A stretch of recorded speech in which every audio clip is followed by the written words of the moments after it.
নমস্কাৰ বন্ধুসকল আৰু এটা নতুন ভিডিঅ' লৈ আপোনালোকৰ মাজত মই আহিছোঁ।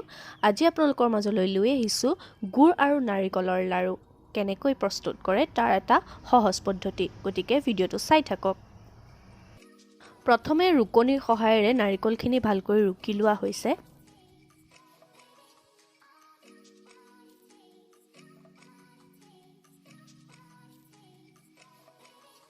এয়া নাৰিকলখিনি ৰুকি হৈ গ'ল।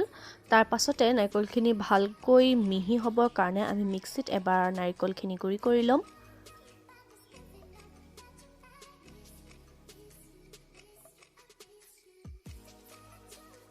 আৰু এই নাৰিকলখিনি গুড়ি হৈ গৈছে খুব ধুনীয়াকৈ। তাৰ পাছতে আমি এখন কেৰাহীত নাৰিকলখিনি ভালদৰে ভাজি ল'ম। নাৰিকলখিনি তেতিয়ালৈকে ভাজিম যেতিয়ালৈকে ভালকৈ শুকান হৈ নাযায়।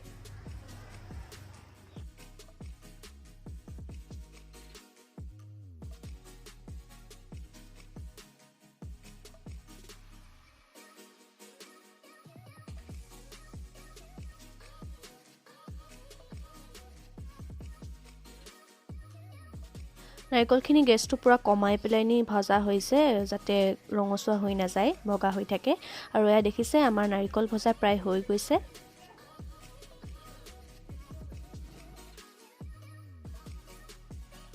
যিহেতু আমি গুড়ৰ নাৰিকলৰ লাৰু বনাম, সেইকাৰণে আমি এখন কেৰাহীত গুড়খিনি ভালকৈ গলাই লৈছোঁ। গুড়খিনি তেতিয়ালৈকে গলাব যেতিয়ালৈকে হাতেৰে চুই চালে আঠা আঠা অনুভৱ নহয়, তেতিয়ালৈকে গুড়খিনি গলাই থাকিব। আৰু যেতিয়া আঠা অনুভৱ হ'ব তেতিয়া গেছটো অফ কৰি দিব। আৰু এয়া আমাৰ গুড়খিনি গলাই হৈ গৈছে। ইয়াৰ পাছতে আমি গৰম গুড়খিনি নাৰিকলৰ ওপৰত দি দিম।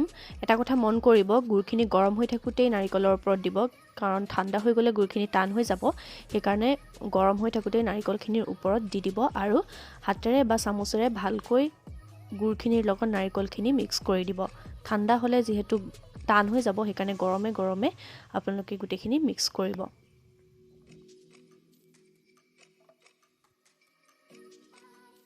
আৰু আমাৰ এয়া গুড় মিক্স কৰা হৈ গৈছে। আৰু গুড়খিনি মিক্স কৰাৰ পাছত গৰম হৈ থাকোঁতেই আপোনালোকে হাতেৰে মুঠিয়াই পিনে এটা এটাকৈ নাৰিকল লাৰু বনাব।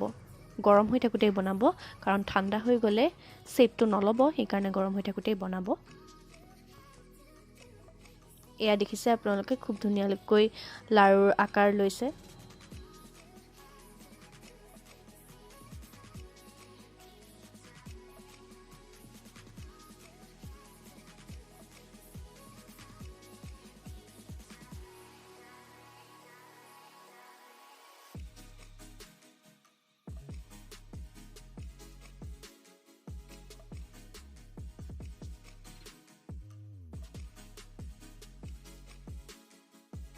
এয়া আপোনালোকে দেখিলে খুব কম সময়ৰ ভিতৰতে অতি সহজ পদ্ধতিৰে নাৰিকল লাৰু, গুড়ৰ নাৰিকল লাৰু প্ৰস্তুত হৈ গ'ল।